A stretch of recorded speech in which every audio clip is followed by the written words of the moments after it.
This little light of mine, I'm gonna let it shine. This little light of mine, I'm gonna let it shine.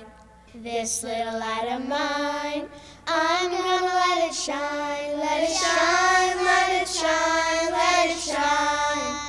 I'm Bishop William Byrne, inviting you to radiate the light of Christ by making a gift to the annual Catholic Appeal. The ministries and agencies supported with your generosity help thousands of our neighbors throughout Western Massachusetts. The annual Catholic Appeal unites us in the mission to help meet the physical, spiritual, and sacramental needs of our brothers and sisters and to grow our church.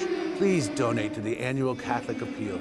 Join me in radiating the light of Christ and be a force for hope and love in the world. On behalf of the people we serve, thank you. Let it Shine, let it shine, let it shine. Coming up on this edition of Reel to Reel. I'm Steve Kiltonic in Westfield, where the La Salette missionaries celebrated their final Mass at Holy Trinity Church, ending their 100-year presence in the Whip City. The annual Lenten Speaker Series at Our Lady of the Blessed Sacrament in Westfield focuses on the Catholic family. We'll have a preview. And the Lenten season begins with prayer, fasting, and almsgiving. We'll hear from Springfield Bishop William Byrne on why these 40 days are so important. These stories are coming your way next on Reel to Reel. Hello and welcome to Reel to Reel. This past Wednesday marked the beginning of the Lenten season. The 40-day season of prayer, fasting, and almsgiving began on Ash Wednesday and ends at sundown on Holy Thursday, April 6th. For centuries, Catholic Christians have marked the beginning of the season of Lent by receiving ashes on their foreheads. This tradition has its roots in the Old Testament, where wearing ashes was a common sign of repentance for sins and a sign of one's humility before God. Since Lent is a season of penitential renewal through prayer, fasting, and almsgiving, it's appropriate that this ancient sign marks the beginning of the season. This is a time in the Christian calendar to prepare to get ready to celebrate Jesus' resurrection at Easter. Many know the tradition of abstaining from meat on Fridays during Lent, but there's also a call to practice self-discipline and fast in other ways throughout the season. Excluding Sundays, the season lasts 40 days. The length of Lent is rooted in the biblical usage of the number 40. 40 is typically indicative of a time of testing, trial, penance, purification, and renewal. In the New Testament, 40 days is the length of Jesus' time of trial in the desert in preparation for his public ministry, proclaiming the gospel. During this season, the giving of alms is encouraged not only through monetary contributions, but in giving of one's time and talent as well. Joining me now is Springfield Bishop William Byrne to give us some insight and words of wisdom as we begin this annual faith journey. Hello, Bishop. Thanks for joining us today. Hi, Sharon. So, Bishop, why is the season of Lent so important in our spiritual journey? Sometimes you have to lose something to realize how valuable it was. And so the process of refocusing, giving things up, is to help us concentrate on what's really important, getting ourselves back to basics in our faith and removing distractions that keep our eyes off of the Lord and on our vocations as baptized Christians. Bishop, in your Instagram message on Ash Wednesday, you encouraged us to engage in actions that will draw us closer to God. What are some ways you might suggest? Well, the classic three are almsgiving, fasting, and prayer. And so we give things up for Lent is fasting. We make sure that we concentrate on our prayers a little more each day, and then almsgiving. But I say this Lent, I'd like to encourage everyone to invite someone back. We know so many people who, after the pandemic, after COVID, stopped going to church. They just got out of the habit. So this is an opportunity for us to welcome someone back. I think if we could get one person to come back, each one of us, it would be the most magnificent Lent ever. And of course, Lent also is associated with almsgiving, and Catholics can practice that through their support of the 2023 Annual Catholic Appeal. Yes, there's so many ways to give. You see people on the street, but you don't really know what's going to happen to that money. Whereas with the annual Catholic Appeal, it's responsible almsgiving. It's making sure that we give and then know where that money is going to be used most effectively to help those in the greatest need. Well, thank you so much, Bishop Byrne, for joining us today. Thank you, Sharon. More information on the annual Catholic Appeal can be found at diospringfield.org. And still to come on Reel to Reel, after 150 years, the La Salette missionaries celebrate their final Mass at Holy Trinity Church in Westfield. Steve Kiltonic was there and will bring us this story. And the annual Lenten Speaker Series at Our Lady of the Blessed Sacrament in Westfield focuses on the Catholic family. We'll have a preview. It's all still ahead on this edition of Reel to Reel. Like Catholic TV on Facebook. Once you're there, you can join in on discussions, make friends with other Catholic TV fans, watch behind-the-scenes videos from the studio, and stay up to date with the Catholic world. All this at facebook.com/CatholicTV.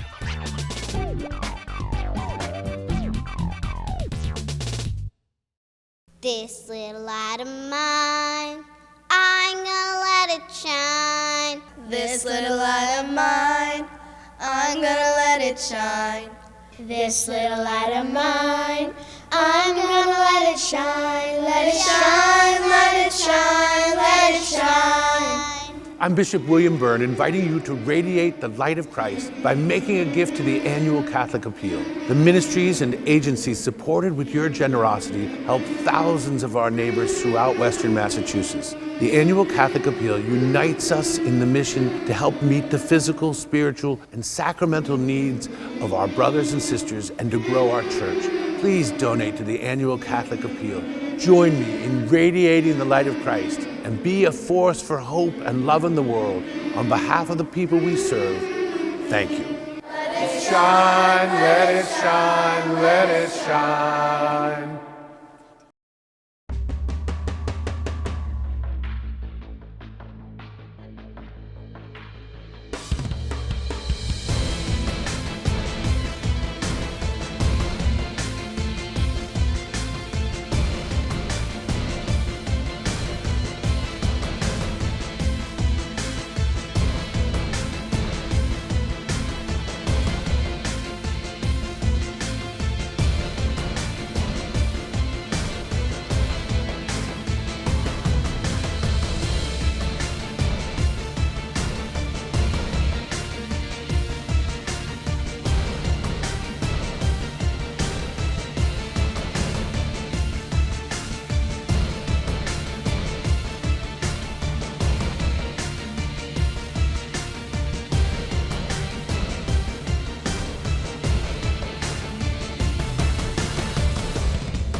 All our lives, we've been told, work hard,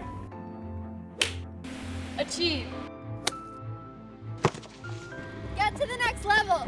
but sometimes our best efforts fall short. We start to think maybe we don't have what it takes. Or maybe we do. Jesus took on the sins of the whole world. He conquered even death itself. He invites us to follow him. He wants us to trust him. And through him, through his body and blood, we are united in Jesus. And to each other. Everything we're searching for. Hail Mary, full of grace. Our hopes and our dreams. Points to a Father who loves us unconditionally, who called us by name. If you knew that receiving the Eucharist would change your life and change the world, What will you do? what would you do? What would you do? Join us for the Year of the Eucharist.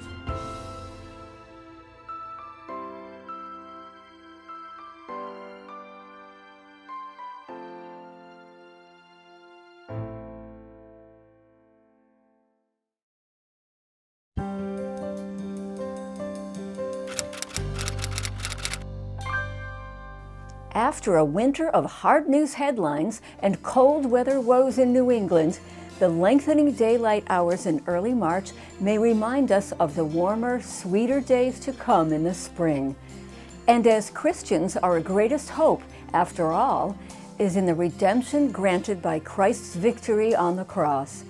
So in this first issue of our new quarterly Catholic Mirror magazine, we celebrate the faith and generosity of the 2022 Annual Catholic Appeal donors who helped the diocese exceed last year's goal of $3 million. In the cover story, we feature a mother and her twin daughters, members of St. Michael Parish in East Longmeadow, who have received support from one of the agencies receiving funds from the annual appeal. Rick's Place is a nonprofit that provides support for children and teens who are grieving the loss of a significant person in their lives.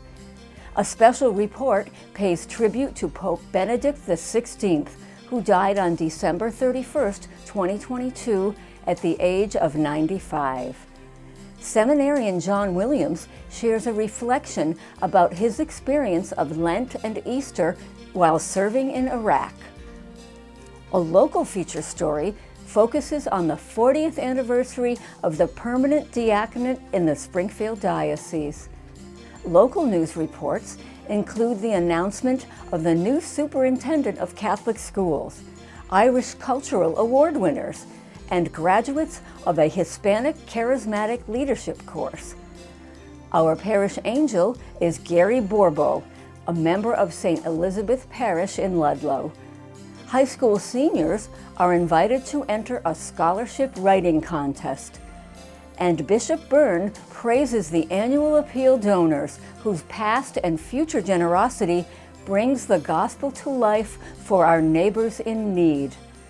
Finally, no matter what storms the spring season brings to our nation and our world, the work of Christ will continue through the agencies, ministries, and programs receiving support from the annual Catholic Appeals 2023 campaign. At the editor's desk, I'm Rebecca Drake.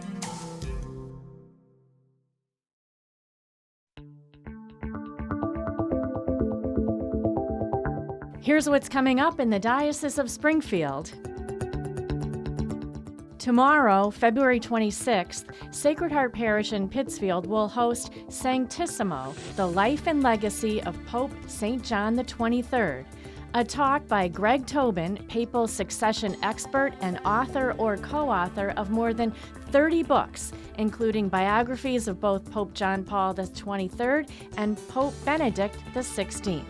The presentation will be held at 2 p.m. in the church located at 191 Elm Street in Pittsfield.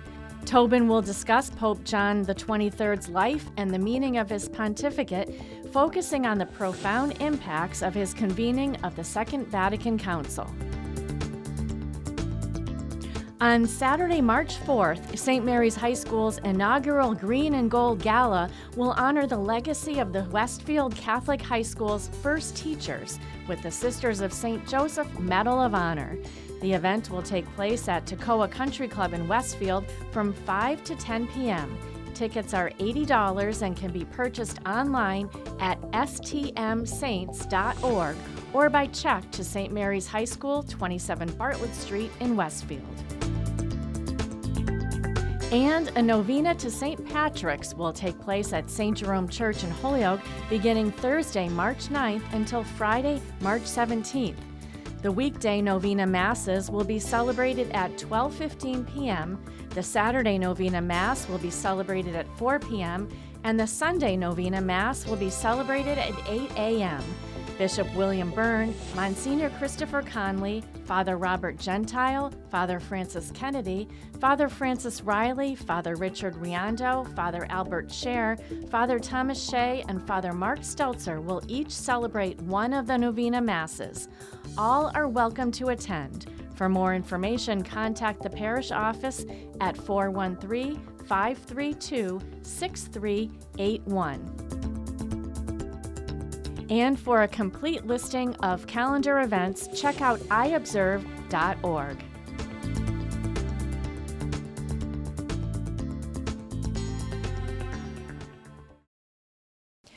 Over the last century and a half, immigrants from various ethnic groups have settled in Westfield: Lithuanians, Slavs, Irish, Italian, and Poles.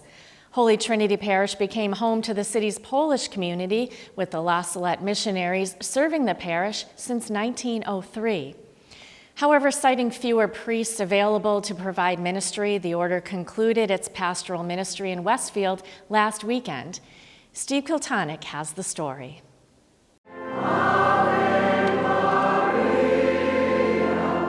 On February 19th at Holy Trinity Church in Westfield, the final Mass was held under the leadership of the La Salette missionaries, who have maintained a presence here for 116 years.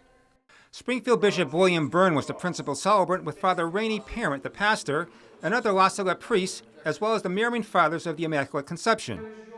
During the Mass, the La Salettes relinquished pastoral care of the parish to the Springfield Diocese, ensuring that the church would remain open.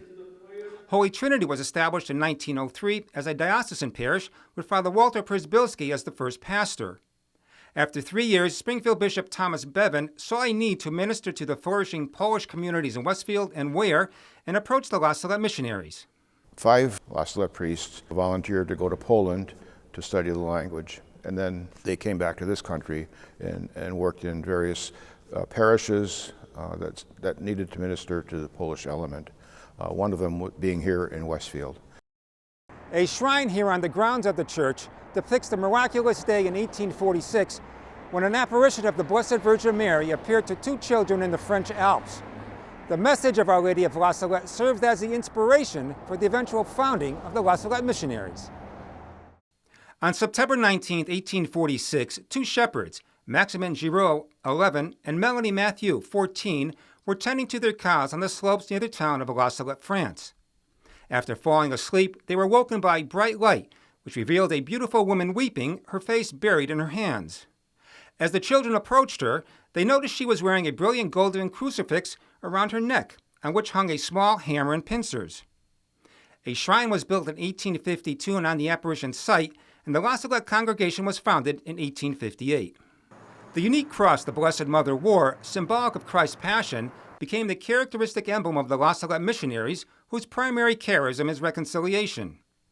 Over the centuries, the La Salettes spread across Europe and throughout 26 countries around the world, including the United States. Father Parent first served at Holy Trinity as associate pastor for 4 years in the early 80s, before returning as pastor in 2006. I've always found the parish to be a very warm, welcoming parish. They accepted me as a French priest in a Polish parish. I felt very welcomed. Over the years, the La Salette spirituality was imbued into the parish and the now closed school. Every year, around the feast day, which is September 19th, we have special devotions and masses in honor of Our Lady of La Salette. We have a La Salette Novena. The Polish presence at Holy Trinity remains strong. The stained glass windows include names of the founding members of the parish. Throughout the church is artwork reflective of the Polish faith, including the Divine Mercy image, and various Polish saints like St. Casimir, St. Jadwiga, and St. Hyacinth. Sandra Kilbasa, a lifelong parishioner of Holy Trinity, is president of the Rosary Society. It's a legacy of faith that I've inherited from my parents, who inherited it from their parents. The La Salette message remains the backbone of the missionaries. And the thing about Father and the La Salette priests who preceded him is her message. And her message is one of reconciliation and hope. One of Kilbasa's favorite events is the parish festival, held around the feast day of Our Lady of La Salette.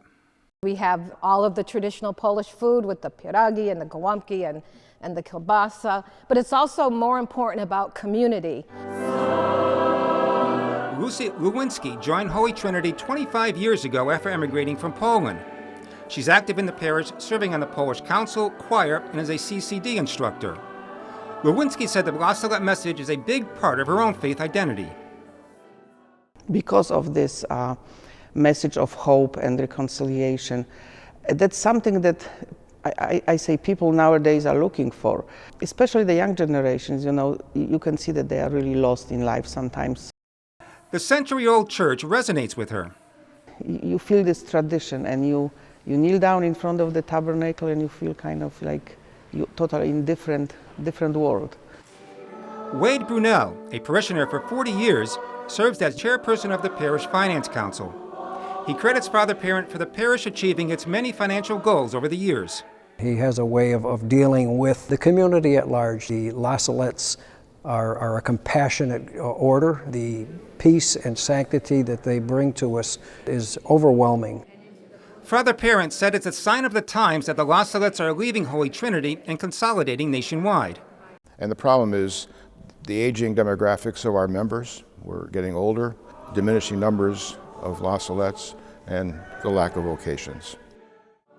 During the offertory procession, parishioners presented Bishop Byrne and the new administrator, Father Huey, with a La Salette crucifix, parish history books, and a sacramental baptism register. In his homily, Bishop Byrne thanked the La Salette missionaries for their dedicated service, then issued a challenge to parishioners. What if this Lent we had one goal? To bring one person to Mass with you. We could set an example of joyful discipleship ourselves, to recognize that as we say goodbye to missionaries, we ourselves are now being commissioned as missionaries. La Salette's Provincial Superior, Father William Kalayadin, expressed gratitude to Holy Trinity for the opportunity to minister in Westfield and handed a special blessings plaque to Father Huey.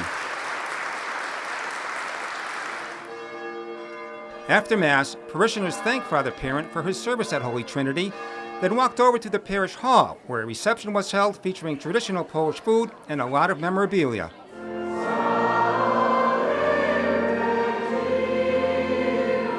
For Real to Real, I'm Steve Kiltonic.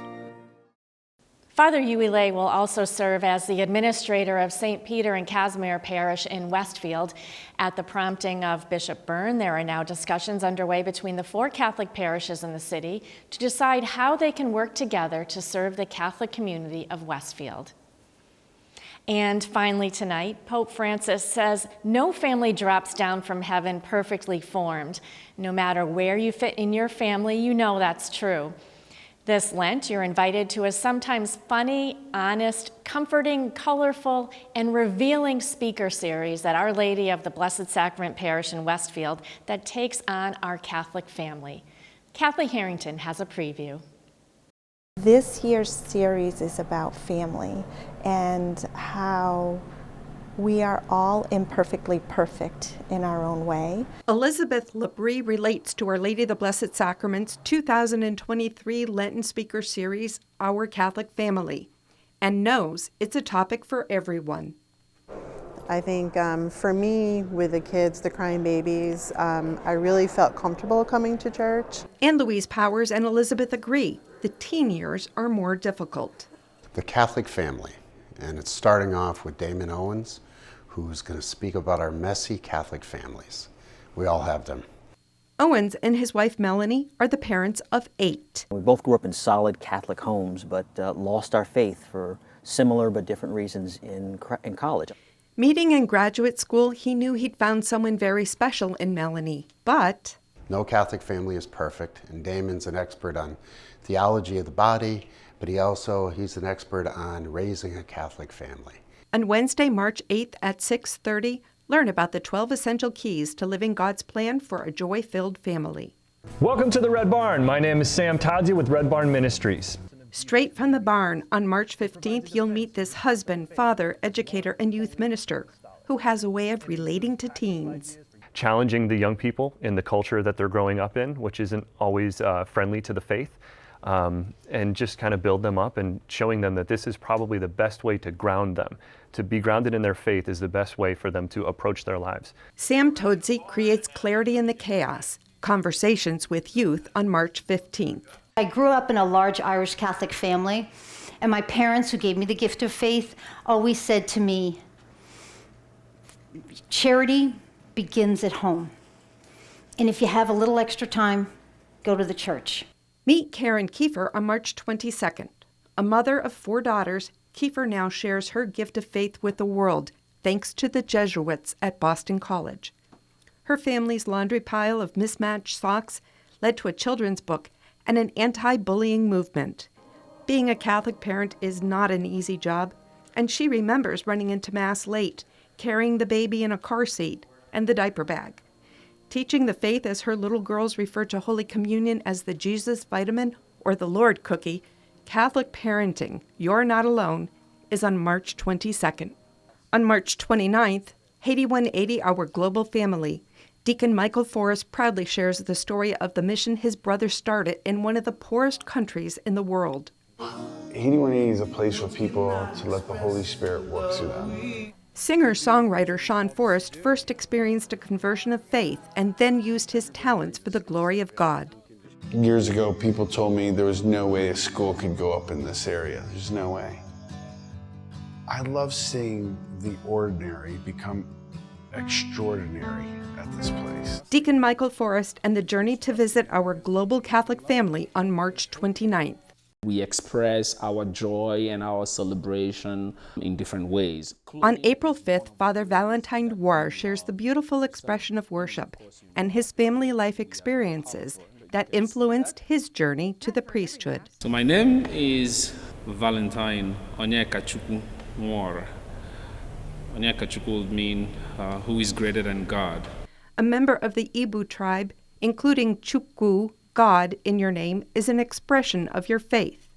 In Nigeria, the Mass is truly a celebration. Adoration of the Lord includes singing and dancing, and the offertory is when parishioners sing and dance to the altar, a process that can take 40 minutes. These people that we have coming in this year are they're going to blow the roof off the place. I mean, it's going to be phenomenal.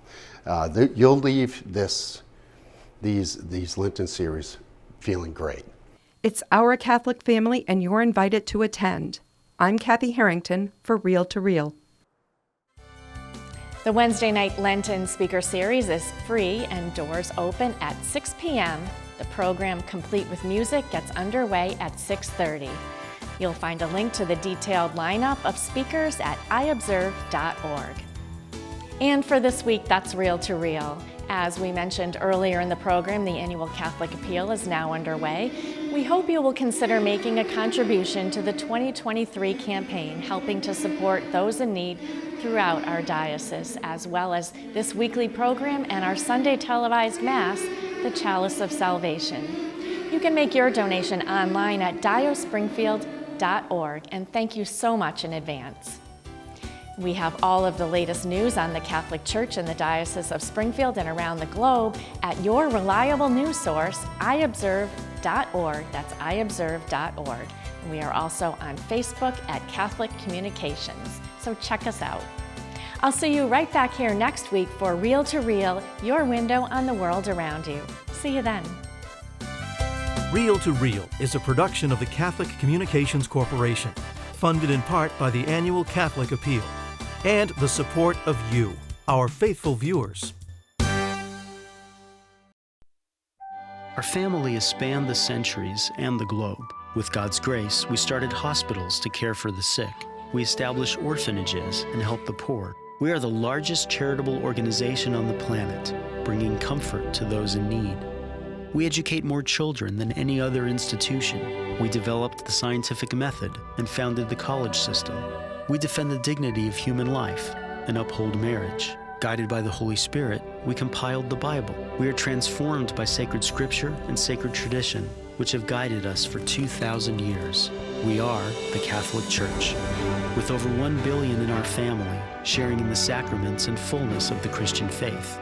Jesus started our church when he said to Peter, the first pope, "You are rock, and upon this rock I will build my church." So if you've been away from the Catholic Church, we invite you to take another look. Visit CatholicsComeHome.org today. We are Catholic. Welcome home.